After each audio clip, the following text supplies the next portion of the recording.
Hi guys, welcome to my YouTube channel. तो आज की वीडियो में हम चंडीगढ़ पीआरटी की मैराथन करेंगे टीचिंग एप्टीट्यूड, जो कि हमारे सिलेबस में 15 मार्क्स का दिया गया है।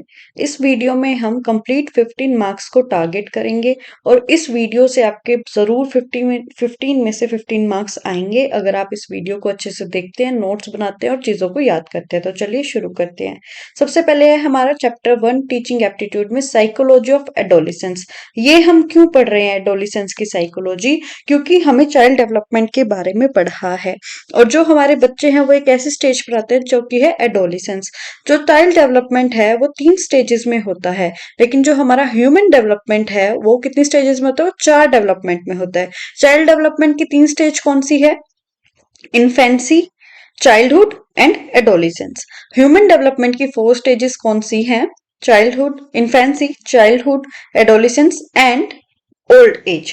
तो इसमें आ जाती है हमारी ह्यूमन डेवलपमेंट। अब स्टैनली होल ने एक बुक लिखी थी जिसका नाम है एडोलिसेंस 1904 में, जिससे हमारे पास ये वर्ड आया एडोलिसेंस। कौन से वर्ड से है? एडिलिसियर, जिसका मतलब है to move to maturity, maturity की तरफ मूव करना। तो हमें याद रखना है कि सबसे पहले एडोलिसेंस वर्ड आया कहां से? 1904 में आया एडेलिसियर नाम की पुस्तक में, और जिसका मतलब है to move to maturity. Adolescence it's age of change called by Stanley Hall. तो स्टैनले हॉल ने इसे क्या कहा कि एक चेंज की अवस्था है, इसमें हमारे अंदर चेंज आएगा, एज ऑफ ट्रांजिशन, बहुत सारे बदलाव आएंगे। पियाजे ने कहा है कि in society he is integrated personality. तो सोसाइटी में वो एक इंटीग्रेटेड पर्सनैलिटी है, मतलब सोसाइटी के अंदर वो एक मिली जुली पर्सनैलिटी रखता है। वो बड़ों के साथ भी बैठेगा, वो बच्चों के साथ भी रहेगा और वो अपनी उम्र के बच्चों के साथ भी रहना पसंद करेगा। तो ये लाइन इंपॉर्टेंट है हमारे लिए कि पियाजे ने उसे क्या कहा है कि सोसाइटी में वो एक इंटीग्रेटेड पर्सनैलिटी है। अस्पष्ट व्यक्तिक स्थिति, तो यहाँ पर वो अलग अलग लोगों के साथ बैठ रहा है और उसे ये लग रहा है कि भाई अभी तो बहुत सारे कामों करने के लिए मैं बड़ा हूं। लेकिन जब वो कोई चीजें कहते हैं कि जैसे एक 14-15 साल का बच्चा हमें कहे कि हमें स्कूटी दे दो, मैं बाहर जा रहा हूँ, तो हम उसे स्कूटी देना पसंद नहीं करेंगे, हम उसे कहेंगे कि अभी तुम छोटे हो। बट अगर वहीं पर अगर वो हमसे ऐसे टॉफी और चॉकलेट के लिए पैसे मांग रहे हैं, तो हम उसे ये कहेंगे कि तुम बच्चे थोड़ी हो, कोई घर का खाना खा लो। तो उसे अस्पष्ट रहता है कि अब क्या है मेरी पर्सनैलिटी, क्या मैं बड़ा हो चुका हूं या फिर अभी भी मैं छोटा ही हूं, ये हम उसे डिसाइड ही नहीं करने देते। एरिक्सन, वह कौन है, बच्चा है या वयस्क? समस्या उम्र में होती है। तो एरिक्सन ने कहा कि जो इंसान है वो इस उम्र में पहचान नहीं पाता कि अब वो बच्चा रह गया है या फिर वो बड़ा हो गया है, तो ये प्रॉब्लम उसे आती है। सर्च फॉर आइडेंटिटी, अपनी आइडेंटिटी के लिए सर्च करता है। एरिक्सन ने इसे प्रॉब्लम ऑफ ईगो आइडेंटिटी बताया है। अनरियलिज्म होता है कि भाई कुछ भी सोचते रहते हैं, फ्रस्ट्रेशन होती है, चीजों को एडजस्ट नहीं कर पा रहे हैं, और एडल्टहुड के थ्रेशोल्ड पे होता है। थ्रेशोल्ड मतलब चौखट पर होता है कि इस एज के बाद अब वो अडल्टहुड में आ जाएंगे। उनमें उलझन रहती है, झंझनाट रहती है, हीरो वर्शिप होता है, कोई भी फिल्म स्टार देख लिया, किसी से इंस्पायर्ड होकर उनके जैसे ही रहने की कोशिश करते हैं, विद्रोह करते हैं पेरेंट्स के साथ, ज्यादा उनकी बातें नहीं मानते हैं, रिवोल्ट रहता है उनके अंदर और जल्दी जल्दी विकास होता है उनके अंदर। अब फैलेसीज क्या है? फैलेसीज होती है भ्रांतियां, जो लगता है कि भाई ऐसा होता ही होता होगा बट जरूरी नहीं कि वैसा हो। फिजिकल अपीयरेंस की कि भाई उनको बहुत ज्यादा ध्यान रहता है कि वो कैसे दिख रहे हैं इस चीज पे। सेक्स मैचुरेशन की, अग्रेसिव टेंडेंसीज की, भाई ऐसे कहते हैं कि एडोलिसेंट है तो मतलब फिजिकल अपीयरेंस पे ज्यादा ध्यान देता होगा, ज्यादा गुस्सा आता होगा उसे उसे फ्यूचर की केयर नहीं होगी। तो ऐसा कुछ नहीं है। बहुत सारे बच्चे होते हैं जो बहुत शांत होते हैं एडोलिसेंट के अंदर भी, बहुत सारे होते हैं जो अपने करियर रिलेटेड ही काम कर रहे होते हैं, और सबसे ज्यादा विकास हो ये भी कोई जरूरी नहीं है। तो ये सारी फॉलिसीज है कि ऐसा होगा ही होगा, कोई जरूरी नहीं है। अब प्रिंसिपल क्या है? 5 मुख्य प्रिंसिपल हैं। तो सबसे पहले आता है theory of G Stanley Hall. G Stanley Hall की थ्योरी में क्या कहा गया है? रैपिड चेंजेस के बारे में बात की गई है। ये डार्विन की एवोल्यूशनरी थ्योरी से उन्होंने लिया था। इन्होंने 2 सिद्धांत दिए कि रिकैपिचुलेशन, कि भाई वो कॉपी करेंगे दूसरों की, जैसा उनका हीरो कर रहा है वैसा ही वो करेंगे, और इनहेरिटेंस ऑफ एक्वायर्ड कैरेक्टर्स, और कुछ ना कुछ अपने फैमिली से एक्वायर्ड कैरेक्टर उनके अंदर हमें देखने को मिलेंगे। फिर उसके बाद में है तनाव का कारण, जो है उन बच्चों में जो गुस्सा आ रहा है, जो स्ट्रेस हो रहा है आज के टाइम, वो इम्पल्सिस की वजह से आता है कि भाई किसी भी बात को लेकर जल्दी से झुंझुला जाते हैं, जल्दी से गुस्सा हो जाते हैं, शॉर्ट टेम्पर्ड होते हैं, और इसे हम क्लासिकल थ्योरी भी कहते हैं एडोलिसेंस की। उसके बाद में साइको सेक्सुअल डेवलपमेंट, जो कि सिगमंड फ्रॉइड ने दी थी, हमें पता है।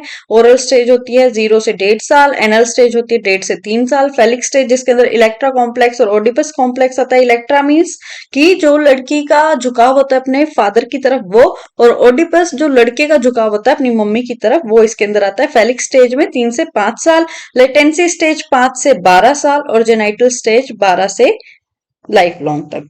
तो उसके बाद में हमारी नेक्स्ट थ्योरी है theory of Bandura, social learning theory. तो इसमें उन्होंने क्या बात कही है बेंड्यूरा ने, कि बच्चा जो है वो ऑब्जर्व करके सीखता है, जैसा वो समाज में देखेगा वैसा ही बच्चा बनता जाएगा। नेक्स्ट है एरिक्सन की थ्योरी। एक सेकेंड, हाँ यहाँ पर थे हम। एरिक्सन की थ्योरी, जिसे हमने कहा है founder of ego psychology. Erikson को हमने क्या कहा है, फाउंडर ऑफ ईगो साइकोलॉजी। तो इन्होंने कहा कि एक पॉजिटिव एंड होता है और एक सेंस ऑफ ईगो आइडेंटिटी होती है। तो ईगो आइडेंटिटी क्या है कि भाई मैं कौन हूं, इसके बारे में बच्चा सोचेगा। एंथ्रोपोलॉजिस्ट थ्योरी में क्या है कि जैसा हमारा कल्चर होगा जैसी हमारी ह्यूमैनिटी होगी, जैसा बच्चा देखेगा वही वो सीखेगा। अब है नीड क्या है एडोलिसेंस की, कि नीड ऑफ प्रेस्टीज है, कि उन्हें क्या क्या चाहिए एडोलिसेंस में। जब एक बच्चा है तो उसे क्या क्या चाहिए, नीड ऑफ प्रेस्टीज, उसे सम्मान चाहिए। ये बात किसने कही है, ब्लेयर, जोन्स और सिम्पसन ने। तो एक बार क्वेश्चन आ गया था कि नीड ऑफ प्रेस्टीज किसके अकॉर्डिंग है एडोलिसेंस के अंदर, तो ब्लेयर, जोन्स और सिम्पसन के अकॉर्डिंग बच्चे को नीड ऑफ प्रेस्टीज चाहिए। नीड फॉर इंडिपेंडेंस, अब उन्हें इंडिपेंडेंट होना है, छोटी मोटी बातों पर उन्हें रोक टोक पसंद नहीं है। Need for the satisfying of philosophy of life, तो अब उन्हें चाहिए कि जो लाइफ की फिलोसफी है वो उन्हें समझ आ जाए, वो ज्यादा स्ट्रेस ना ले। सेक्सुअल नीड्स, किनसे ने कहा कि 95% जो किशोर है वो 15 साल के होते होते सेक्सुअल नीड्स की तरफ ज्यादा जागरूक हो जाते हैं और ऐसी कोई क्रियाओं में भी वो अपने आप को इन्वॉल्व कर लेते हैं। अब प्रॉब्लम क्या है एडोलिसेंस की, एडजस्टमेंट की है, फैमिली के साथ रिलेशनशिप प्रॉब्लम हो जाती है, सेक्स से रिलेटेड प्रॉब्लम्स आ जाती है, ऑक्यूपेशनल एडजस्टमेंट होता है कि समझ नहीं आता कि आगे लाइफ में क्या होगा, क्या करना है। यहाँ पर उन्हें स्ट्रीम्स भी चूज करनी पड़ जाती है कि मेडिकल लें या क्या लें। प्रॉब्लम रिलेटेड मोरल, तो अब उन्हें मोरल से रिलेटेड प्रॉब्लम होती है कि नैतिकता क्या सही है क्या गलत है। फाइनेंशियल प्रॉब्लम, पैसे नहीं होते हैं, और बहुत ज्यादा स्ट्रेस की वजह से और बाकी प्रॉब्लम्स की वजह से ड्रग यूज भी यहाँ पर बहुत ज्यादा बढ़ जाता है। और सुसाइड की एज भी माना गया है। एडोलिसेंस को सुसाइड की एज किसने माना, स्मिथ ने। यह भी एक इंपॉर्टेंट क्वेश्चन है, ये आपसे पूछा जा सकता है। अब इंटरेस्ट, तो जो इंटरेस्ट होता है एडोलिसेंट एज के अंदर वो कभी भी एक जगह पर टिका नहीं रहता, वो चेंज होता रहता है। कभी किसी चीज में बच्चे को इंटरेस्ट आ रहा है, कभी किसी चीज में आ रहा है। उसके अंदर सोशल इद होती है, रिक्रिएशनल होता है, एजुकेशनल पर्सनल होता है। तो उनके अंदर बहुत सारे इंटरेस्ट होते हैं जो समय के साथ साथ बदलते जाते हैं। और इस टाइम पे हमें बच्चों को सेक्स एजुकेशन जरूर देनी चाहिए। अब एडोलिसेंस में 3 तरह के ईटिंग डिसऑर्डर्स भी होते हैं, जो कि एनोरेक्सिया नर्वोसा, जिसमें जो ये खास करके लड़कियों को होता है कि उन्हें लगता है कि वो बहुत ज्यादा मोटी हो गई है, बट इन रियलिटी वो ऑलरेडी बहुत पतली होती है। बट इस डर से कि भाई वो ज्यादा मोटी ना हो जाए, वो क्या करती है, वो बिल्कुल ही खाना बंद कर देती हैं। फिर आता है बुलिमिया नर्वोसा। इसके अंदर क्या होता है, ये मेनली लड़कों में पाया गया कि कोई स्ट्रेस हो गया या कोई प्रॉब्लम हो गई तो उसको भूलने के लिए क्या करेंगे, वो लगातार खाते रहेंगे और इतना खाएंगे कि लास्ट में उन्हें उल्टी करनी पड़े, तब वो चीज बाहर आए तो उन्हें सांस आए। तो इसको हम कहेंगे बुलिमिया नर्वोसा। और नेक्स्ट है बीज बिंज ईटिंग। इसके बारे में तो आपने सुना होगा कि भाई लगातार खाते रहना, कुछ कुछ आप देख रहे हो लगातार और उसके साथ कुछ ना कुछ खाते जा रहे हो, तो उसको हम कहेंगे बिंज ईटिंग, की आप खुद को रोक नहीं सकते हो खाना खाने से। फिर है डेविड एल्काइन। डेविड एल्काइन ने कौन सी थ्योरी दी है हमें, उन्होंने दी है ईगो सेंट्रिज्म थ्योरी। तो इस थ्योरी में क्या है, पर्सनल फेबल, इमेजिनरी ऑडियंस। इसमें इन्होंने डेविड एल्काइन ने क्या कहा हमें कि बच्चों के अंदर ईगो सेंट्रिज्म थ्योरी होती है, वो खुद को केंद्र मारकर कुछ भी सोच सकता है, अलग अलग स्टोरीज बना लेगा, उसके लिए इमेजिनरी ऑडियंस होंगे कि लोग हमें ही देख रहे हैं। अब उसके बाद में इस एज के कुछ हमें इंपॉर्टेंट पॉइंट्स देखने की, आइडियलिज्म, बच्चा अपना एक आइडियल बना लेगा और उसी के हिसाब से काम करेगा। तर्क वितर्क की एज है। इनडिसिजनेस होता है कि भाई डिसीजन नहीं ले सकते, दिखावा ज्यादा करते हैं। सेल्फ कॉन्शियस होते हैं कि भाई मैं ऐसा ना कर दूं, मैं मेरे साथ ऐसा ना हो जाए। और स्पेशलनेस तो होती ही होती है कि किसी ना किसी बच्चे में कुछ ना कुछ खास जरूर होता है इस एज के अंदर। अब एडोलिसेंस, एडोलिसेंस में जो है वो ऑल राउंड डेवलपमेंट होता है, इंटेलेक्चुअल डेवलपमेंट भी हो रहा है, बिहेवियरल डेवलपमेंट भी हो रहा है, सोसाइटी में एडजस्ट भी कर रहे हैं। लेकिन यहाँ पर सबसे ज्यादा हमें लैक ऑफ एडजस्टमेंट भी देखने को मिलती है कि सोसाइटी में वो इतना ज्यादा एडजस्ट नहीं कर पाते हैं। अब उनसे जहां पर कुछ चीजें होती है वहां पर उनसे बड़ा बनने की उम्मीद करी जाती है, कहीं पर उन्हें छोटा बच्चा ही मान लेते हैं, तो वो एडजस्ट नहीं कर पाते कि अब उन्हें कैसा बिहेव करना है। घनिष्ठ मित्रता होती है, अपनी फ्रेंडशिप के लिए सब कुछ कर जाएंगे। और थॉर्नडाइक ने क्या दिया कि भाई ये जो डेवलपमेंट है ये सीक्वेंशियल डेवलपमेंट होती है। जो भी हम चाइल्डहुड से एडोलिसेंस में जा रहे हैं, एडोलिसेंस से एडल्टहुड में जा रहे हैं, तो कैसे होगा, वो एक सीक्वेंस में होगा। अब एडोलिसेंस में डे ड्रीमिंग होती है, कुछ भी सोचते रहते हैं, अपने ही फेबल बना लेते हैं, कठिन काल है। कर्ल पैट्रिक ने कहा कि जो एडोलिसेंस है वो कठिन काल है, ये भी हमसे पूछा जा सकता है। सेल्फ रिस्पेक्ट चाहिए उन्हें, हीरो वर्शिप होता है, रिवोल्ट होता है, और स्वतंत्र निर्णय लेना है, पीयर ग्रुप में उन्हें रहना है। आइडियलिज्म और वर्सेस रियलिज्म होता है कि भाई अपने आप को आइडियल की तरह तुलना करने लग जाते हैं, बट रियलिटी में कुछ और ही होता है। अवास्तविकता की आयु, तो ये सारी हिंदी में हो गया। प्रॉब्लमैटिक, बसंत और पतझड़ की अवस्था, कि बसंत और पतझड़ की अवस्था स्प्रिंग एंड ऑटम क्यों कहा गया कि भाई कभी बहुत ज्यादा खुश हो जाएंगे, कभी बहुत ज्यादा नाराज हो जाएंगे। फिर एस्थेटिक, आजकल ये नया वर्ड चला एस्थेटिक है। और फिर है तीव्र विकास, झंझाट की अवस्था होती है। Age of storm and struggle, ये तो हम सब नहीं पढ़ेंगे, स्टैनली हॉल ने कहा है। अब शिशु के समान पुनः समायोजन, एडोलिसेंस के लिए रोस ने कहा है कि भाई शिशु के समान उन्हें वापस से एडजस्टमेंट करनी पड़ती है। ये बात किसने कही है? रोस ने।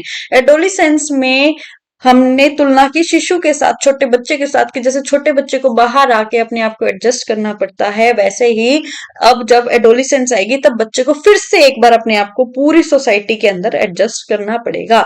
समाज सेवा आदर्श का निर्माण, ये भी किसने कहा? रोस ने। ये हमें याद कर लेना कि किसने क्या कहा। Age of changes, Stanley Hall ने। व्यक्तिगत घनिष्ठ मित्रता, बहुत ज्यादा फ्रेंडशिप करेंगे बच्चे, ये किसने कहा? वैलेंटाइन ने। आपराधिक प्रवृत्ति होगी बहुत ज्यादा, इस एज में बच्चों के अपराधी होने की संभावना जो है पाई जाती है कि यहीं से बच्चा बिगड़ना शुरू होगा, तो वो किसने कहा है? वैलेंटाइन ने। कठिन काल है, ये हमने ऊपर भी पढ़ा था, किल पैट्रिक ने कहा।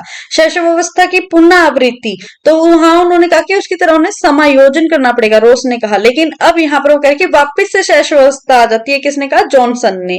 फिर किशोर बड़ों को बाधा समझते हैं, ये किसने कहा है? कोलसैनिक ने। कोलसैनिक ने कहा कि वो अपने बड़ों को बाधा समझते हैं क्योंकि वो उन्हें मना कर देते हैं, तो उन्हें लगता है कि इन्हें लाइफ से हटाओ, यही मेरी सबसे मेन प्रॉब्लम है। समाज सेवा आदर्श निर्माण, रोस ने कहा। रैपिड थ्योरी ऑफ एडोलिसेंस किसने दिया? स्टैनली हॉल ने। एल्काइन ने 6 इमेच्योर कैरेक्टरिस्टिक्स बताए हैं एडोलिसेंस के, कि क्या क्या इमेच्योर चीजें उनके अंदर होती हैं।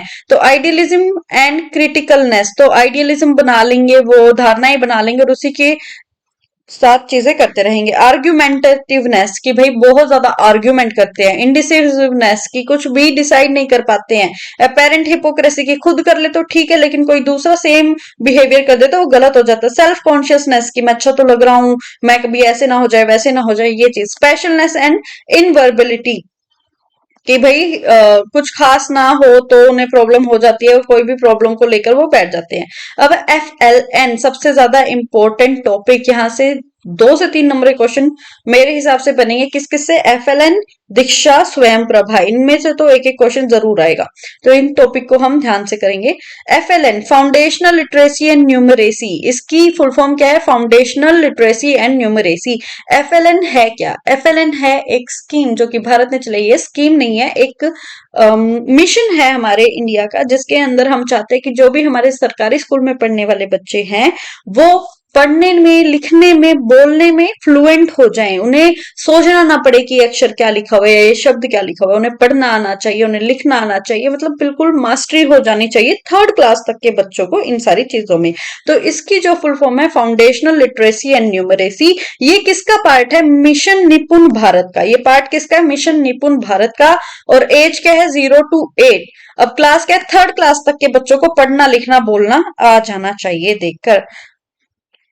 उसके आगे निपुण भारत का सपना, सब बच्चे समझे भाषा और गणना, तो ये किस किस सब्जेक्ट के लिए? हिंदी, इंग्लिश एंड मैथ्स के लिए, कि उन्हें पढ़ना लिखना बोलना आ जाए।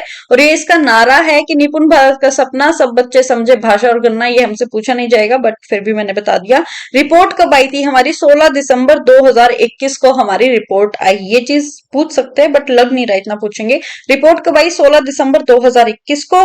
किसने दी ये report? Economic advisory council of prime minister. ये पूछा जा सकता है क्योंकि हम सोचेंगे कि एजुकेशन मिनिस्ट्री ने दी होगी, बट ये रिपोर्ट दी गई है economic advisory council of prime minister ने। इसके अंदर कंसेप्ट क्या है, 3R का कंसेप्ट है कि रीडिंग आनी चाहिए, राइटिंग आनी चाहिए और अर्थमेटिक आना चाहिए। Arithmetic means mathematics.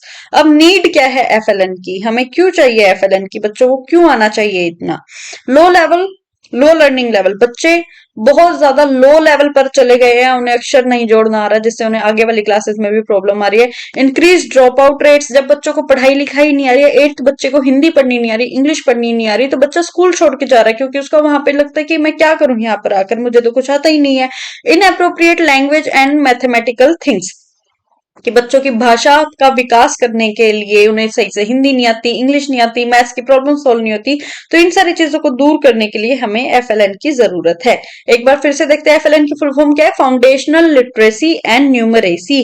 किसका पार्ट है, मिशन निपुण भारत का पार्ट है। 3rd क्लास तक बच्चे को राइटिंग वगैरह आ जानी चाहिए। रिपोर्ट आई थी 16 दिसंबर 2021 को, economy advisory council of prime minister ने दी थी।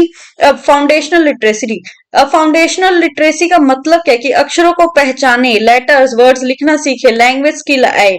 और फाउंडेशनल न्यूमरेसी में क्या है कि आइडेंटिफाई कर सके नंबर्स को, काउंटिंग आए, टेबल्स आए। पमेला बियक ने ये जो अप्रोच दी थी, इसके ऊपर बेस्ड है हमारा एफएलएन ELPS अप्रोच। इसकी फुल फॉर्म क्या है, एक्सपीरियंस लैंग्वेज पिक्चर सिंबल्स, कि पहले एक्सपीरियंस करो, फिर उसको लैंग्वेज में कन्वर्ट करो, फिर पिक्चर्स के साथ उसे संबंध बनाओ और फिर उसे सिंबल्स में सीख लो।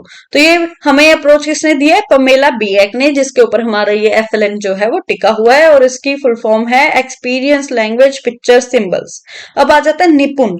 निपुण क्या है, 5 जुलाई 2021 को ये आया था हमारे पास। निपुण है क्या, पहले तो सिंपल लैंग्वेज में आपको बता दूं, निपुण जो है वो बच्चों और टीचर्स दोनों के लिए है, बट अगर हमसे पूछा जाए कि बच्चे के लिए है या फिर टीचर के लिए, तो ये स्पेशली टीचर्स के लिए है। निपुण में बात की गई है कि जो हमारे टीचर्स हैं उन्हें हमें ट्रेनिंग देनी चाहिए ताकि जो है वो बच्चे सीख सके। तो इसकी फुल फॉर्म है national initiative for proficiency and reading with understanding and numeracy. निपुण क्या है, national initiative for proficiency in reading with understanding and numeracy, कि भाई सरकार ने एक इनिशिएटिव चलाया जिसके अंदर हम क्या लाएंगे, प्रोफिशिएंसी लाएंगे, कि साक्षरता लाएंगे, बिल्कुल 100% होना चाहिए चीज, रीडिंग आए बच्चों को और वो अंडरस्टैंड कर सके, और नंबर्स आए उसे, मैथ्स आए। फिर उसके बाद में निपुण हमें अचीव कब तक करना है, कि कब तक उन्हें सिखा देना है, हमें 2026 तक ये सब बच्चों को अच्छे से सिखा देना है, कि ये लागू चीज हो जानी चाहिए। एफएलएन हमारे देश के अंदर जो साक्षरता है वो आ जानी चाहिए। SPM school preparation module preparatory class, SPM की फुल फॉर्म क्या है, स्कूल प्रिपरेशन मॉड्यूल। और इसका अदर नेम क्या है, बाल वाटिका। बाल वाटिका के बारे में आप सबको पता होगा कि अब आंगनवाड़ी की जगह बाल वाटिकाज आएंगी, जहां पर 6 साल तक के बच्चे को हम पढ़ाएंगे, 3 से 6 साल के बच्चे को हम यहाँ पर पढ़ाएंगे और उन्हें चीजें सिखाएंगे। जिससे पहले आंगनबाड़ी होती थी, अब वहां पर बाल वाटिका है। और ये बाल वाटिका क्यों स्टार्ट किया, क्योंकि ये मानना है सारे साइंटिस्ट और रिसर्चर्स का कि 85% तक जो बच्चा है वो उसका डेवलपमेंट जो है वो इस एज में हो जाता है। 6 ईयर के स्टूडेंट को हम बाल वाटिका में रखेंगे, 3 to 6। और इसकी फुल फॉर्म है एसपीएन की स्कूल प्रिपरेशन मॉड्यूल। तो रिसोर्सेज क्या है एफएलएन के, कि भाई एफएलएन कहाँ क्या क्या रिसोर्सेज भी दिए गए हैं हमें, जिससे हम इस चीज को और अच्छे से बेहतर से सीख पाएंगे। तो सबसे पहले हमें दिए गए दीक्षा, लाइब्रेरी, ई पाठशाला और एजुकेशन एप्स। तो सरकार ने बहुत सारे एप्स भी बनाए हैं जिससे हम एफएलएन का ये जो हमारा सपना है इसे पूरा कर सके।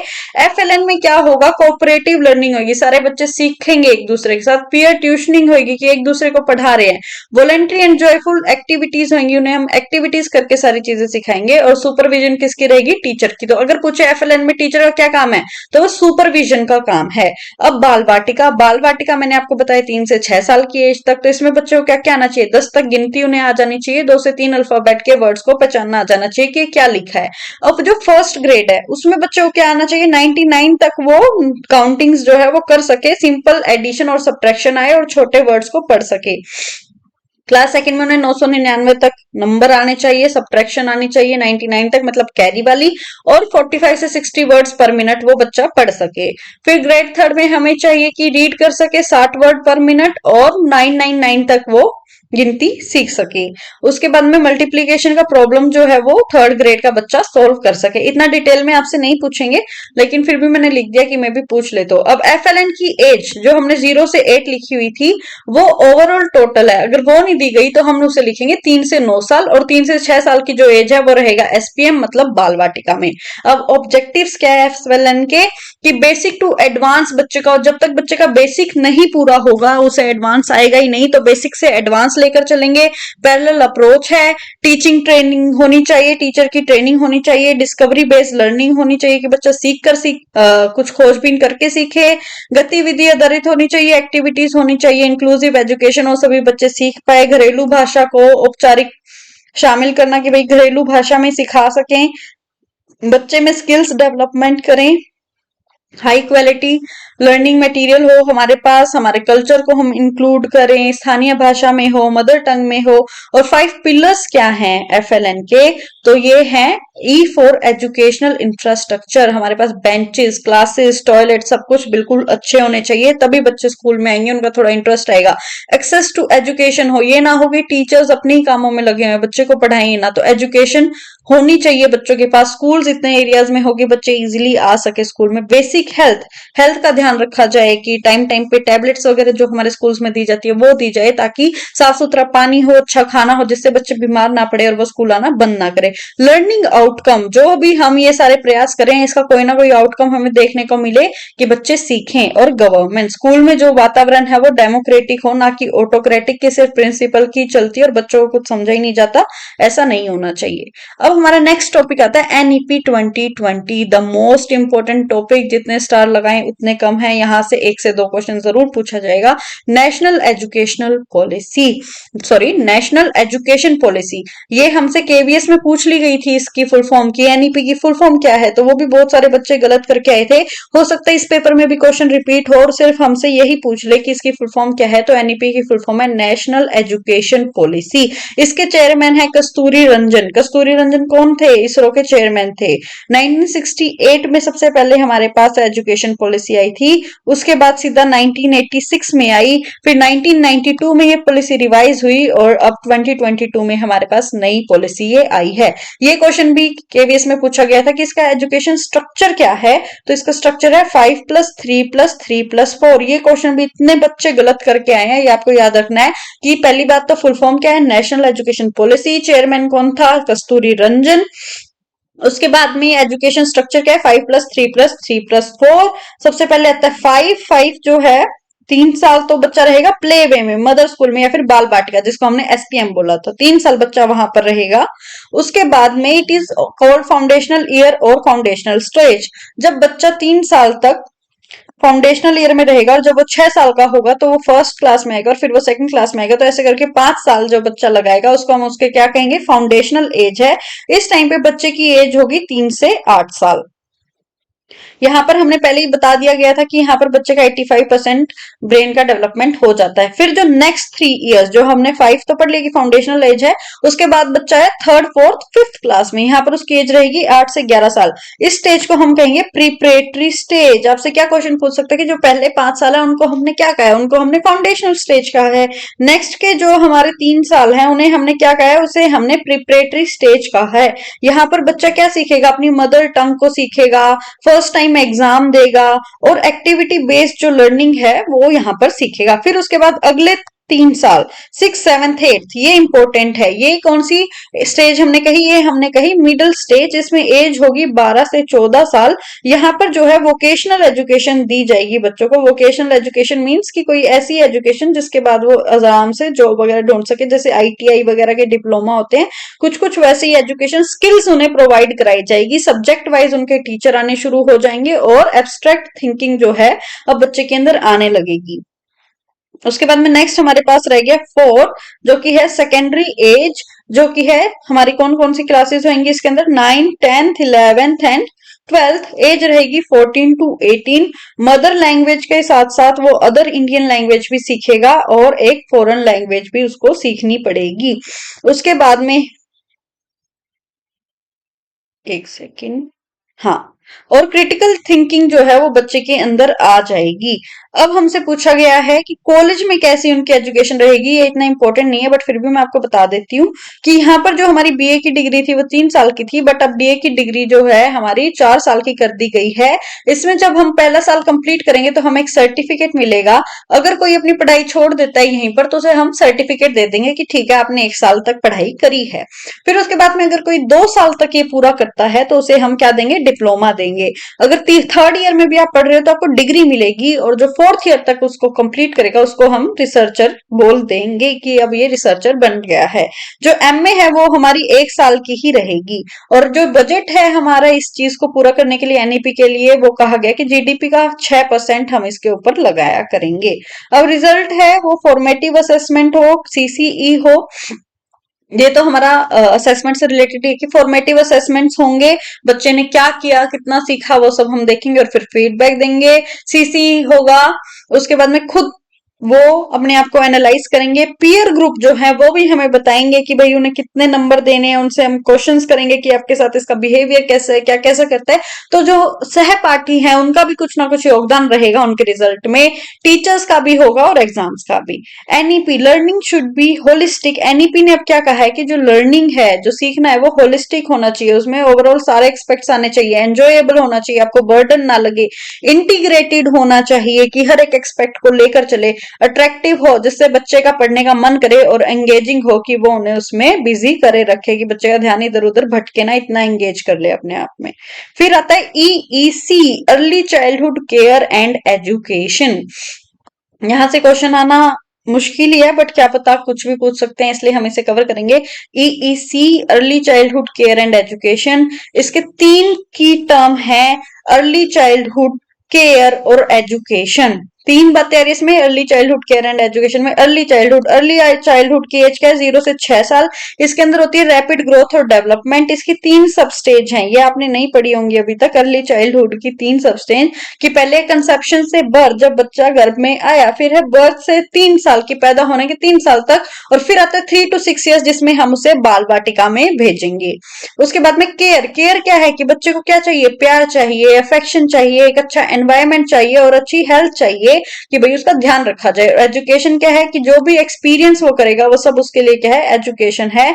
तो जब बच्चा 3 से 6 साल बाल वाटिका में आएगा तो हमें उसे क्या क्या देना, अच्छा एनवायरमेंट देना है, हेल्थ देनी है, टीचर्स को उसे प्यार देना है, उसे डरा धमका के नहीं रखना, और ये इंश्योर करना कि जो भी उसे एक्सपीरियंसेस मिले वो उसके लाइफ में काम आए।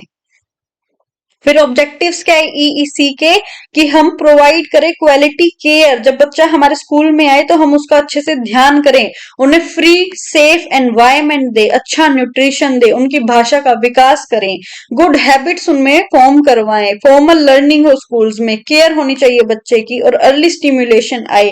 वो अर्ली स्टिमुलेशन कैसे आएगा, जब वो टाइम से बच्चा स्कूल आएगा, टाइम से सीखेगा तो हाँ उसके अंदर कॉन्फिडेंस डेवलप होगा, और जैसे जैसे चीजें हम उसे सिखाएंगे वैसा वैसा बच्चा अपने आप ढलता जाएगा। तो इसकी शुरुआत कब हुई, 1920 में भावनगर गुजरात में एक प्री स्कूल जिसका नाम है बाल मंदिर। किसने बनाया, गीजू भाई ने बनाया, जहां पर अर्ली एजुकेशन की बात हुई।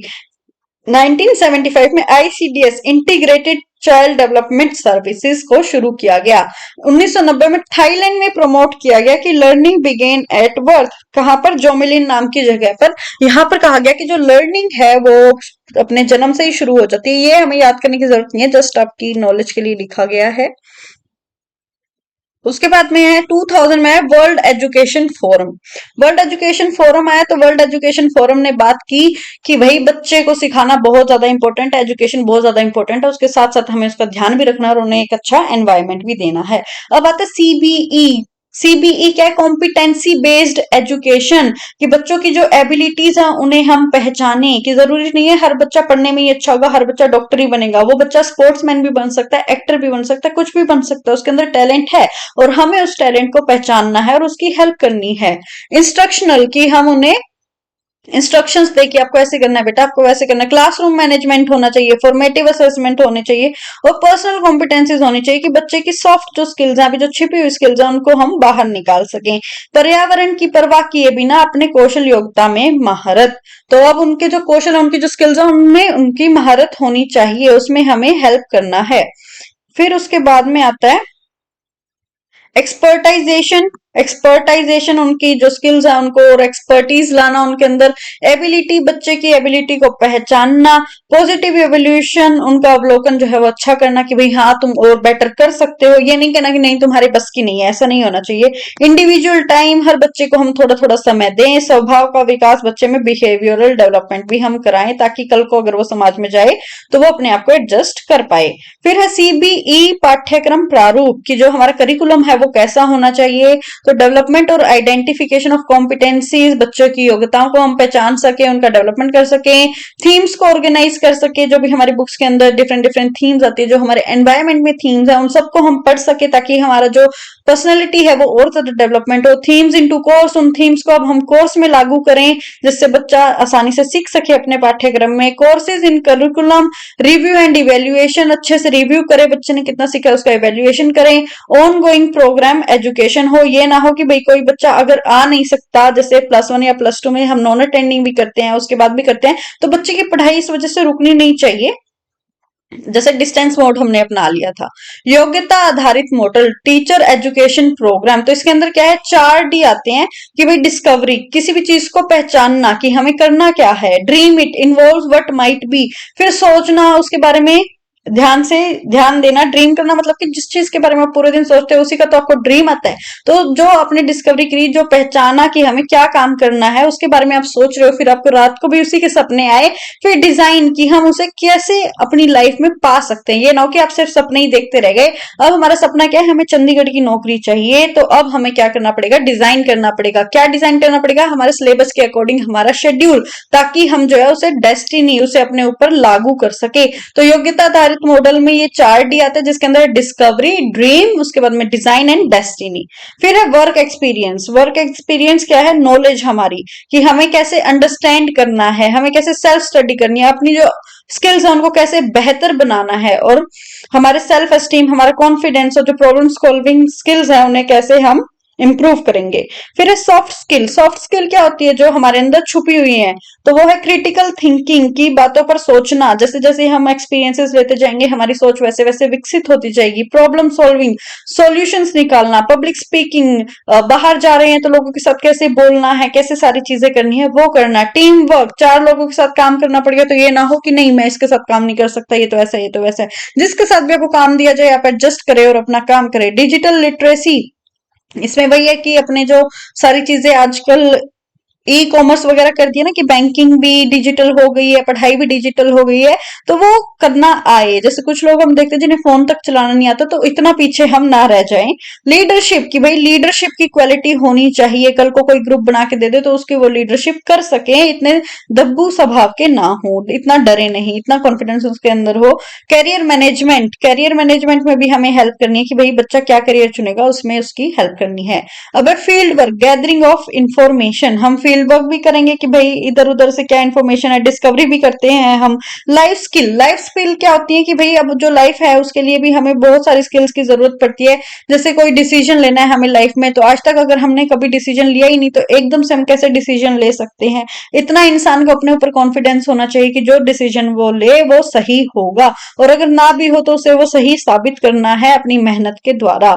सॉल्व प्रॉब्लम, प्रॉब्लम सॉल्व करने के लिए, थिंक क्रिटिकली, क्रिएटिविटी के लिए, किसी के साथ कम्युनिकेशन करने के लिए, तो इतना कॉन्फिडेंस हमें चाहिए। अपनी हेल्थ को सुधारने के लिए, रिलेशनशिप के लिए, एम्पैथी हो, एम्पैथी मतलब कि हम दूसरे की जगह पर अपने आप को खुद को रख के देख सकें, होप हो और लाइफ को मैनेज कर सकें। तो अब जब लाइफ स्किल्स की जो प्रॉब्लम आ रही है कि हमारे अंदर कॉन्फिडेंस नहीं होता या फिर हम बहुत जल्दी लाइफ में हार मान लेते हैं, इसी वजह से आज जो सुसाइड के रेट्स हैं वो बढ़ते जा रहे हैं। फिर आता है experiential learning, learning by doing. तो जब हम चीजों को करेंगे तभी हमारे अंदर एक्सपीरियंस आएगा, और ये आई है एक्सपीरियंशियल लर्निंग, जिसको दिया जॉन डीवी ने, लेनिन ने और पियाजे ने। हमसे पूछ सकते हैं कि इनमें से कौन सा जो है वो एक्सपीरियंशियल लर्निंग से जुड़ा हुआ नहीं है, तो वहां पर एक फोर्थ कुछ भी डाल देंगे, थॉर्नडाइक डाल देंगे, तो थॉर्नडाइक को हम टिक कर देंगे। तो हमें याद रखना कि जो एक्सपीरियंशियल लर्निंग है वो हमें दिए जॉन डीवी ने, लेनिन ने, पियाजे ने, और इसके अंदर हम लर्निंग बाय डूइंग सीखते हैं। तो ये है हमारी आज की सीडीपी की मैराथन नंबर 1। उसके बाद जो हमारा चैप्टर है इंफॉर्मेशन कम्युनिकेशन टेक्नोलॉजी, ये हम करेंगे नेक्स्ट क्लास में। तो आज आपको हमारी क्लास कैसी लगी? प्लीज कमेंट करके बताइएगा। अगर आप कमेंट करेंगे तभी हम ये सीरीज आगे कंटिन्यू करेंगे, क्योंकि बहुत मेहनत लगती है एक वीडियो को बनाने में और अच्छा कंटेंट प्रोवाइड कराने में। तो अगर आपको वीडियो अच्छी लगी तो प्लीज लाइक कीजिएगा और शेयर कीजिएगा। Thank you so much.